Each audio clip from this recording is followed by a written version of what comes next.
The launch lineup of games for any system is always a mixed bag. On the one hand, you have developers who have big AAA titles ready to wow gamers and act as a showpiece for the new hardware.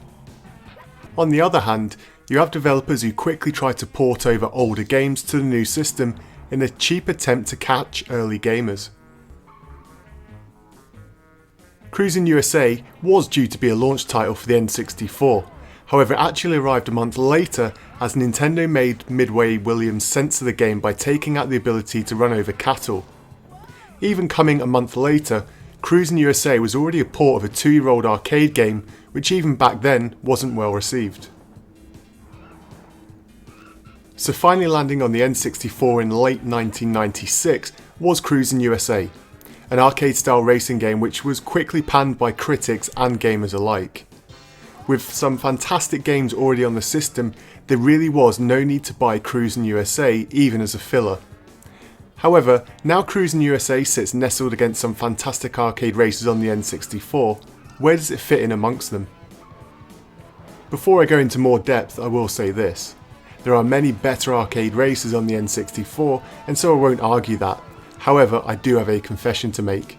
I actually really like Cruis'n USA, and that may surprise you. The game, like the name suggests, is a tour across the good old US of A with the 14-stage road race from east to west coast, taking in some of the scenery from key cities along the way.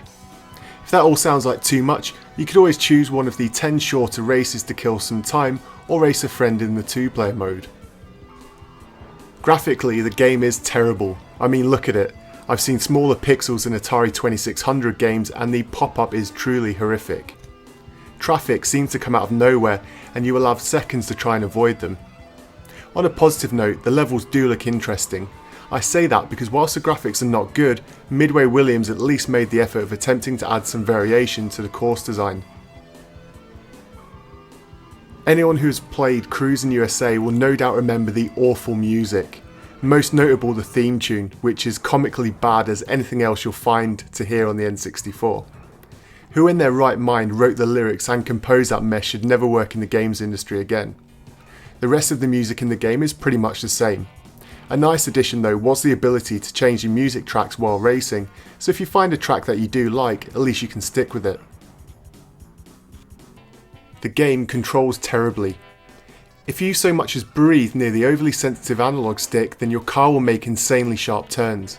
It goes from one extreme to the other, and so trying to weave through the traffic is a hit or miss affair, and it really is a key element of the game, so it does make things difficult. Also, there is a wide variety of vehicles, but they all pretty much handle the exact same way, meaning your choice of vehicle is pretty irrelevant. The hit detection deserves a special mention for also being horrific. Sometimes you'll slightly clip the scenery and end up smashing out of control. Then on other occasions you'll have had a head-on collision with another car and end up driving right through it almost as if you're a ghost car. This game has more bugs than a gun clinic and the level of polish really is shameful. So after having talked about how bad almost every aspect of the game is, then you're probably wondering why the heck I said I quite liked it.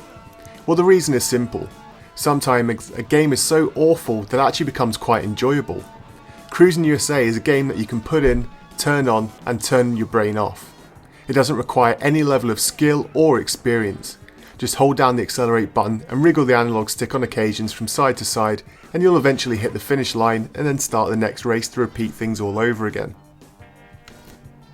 It's almost like a cult movie. You know it's bad, but it's almost a guilty pleasure. Whilst 99% of the time you want a game to be engrossing, to offer you a level of escapism and to entertain you. Cruis'n USA is a game that you play just to kill some time without the hassle of remembering controls or storyline.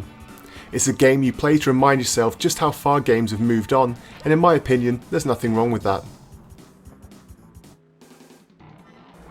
So what are your thoughts on Cruis'n USA?